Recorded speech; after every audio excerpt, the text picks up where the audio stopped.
It almost feels like somebody has decided this is the time for my midlife crisis. Never expected this in any scenario.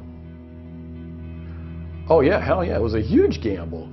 We were really given only a couple of weeks to actually make the decision. The only advice they gave us was, you have to make the best decision for you and your family, and that was it. In early November, Chrysler offered all non-union salaried employees a voluntary buyout, as it tried to quickly cut costs and avoid running out of money. For those with 10 years or more service, Chrysler offered $75,000 and a $25,000 car voucher, all taxable. Steve and Jim, both engineers in the body fabrication unit, were among the 5,000 employees who took the offer.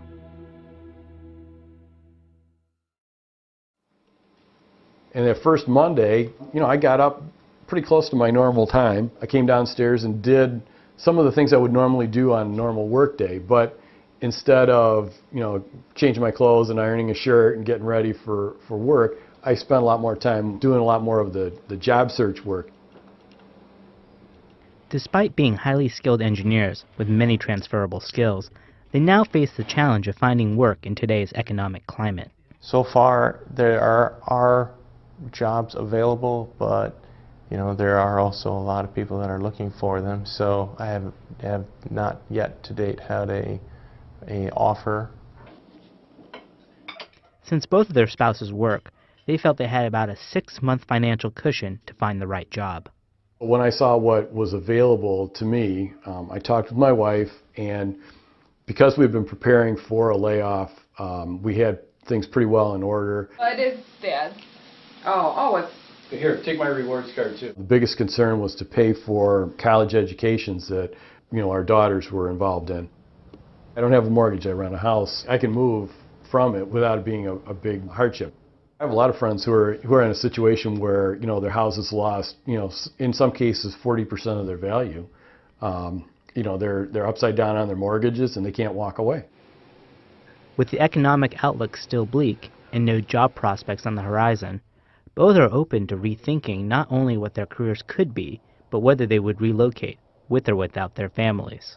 No, I don't want to leave, but I'm willing to do it for some period of time if I have to. I'm trying to avoid, the stopgap job, but once again, if I get to a crisis point, I will go ahead and do that. A stopgap job would be like going to work at Walmart or Meijer, Target, one of the big box hardware stores, something like that, to get money coming in, although it would be for a quarter, 20% or 25% of what I made at Chrysler. But before this happens, Jim is first returning to school to get a degree in construction management, hopeful that President Obama's stimulus plan will create more construction jobs in Michigan. Both realize that the industry and the life it created for their families won't be the same again. I question myself sometimes. The longer it takes to find a job, it's like, boy, maybe I should have stayed. But then I read news articles that are questioning the viability of Chrysler because of the continuing slump in sales, and I say, well, maybe it was smart to get it while I could.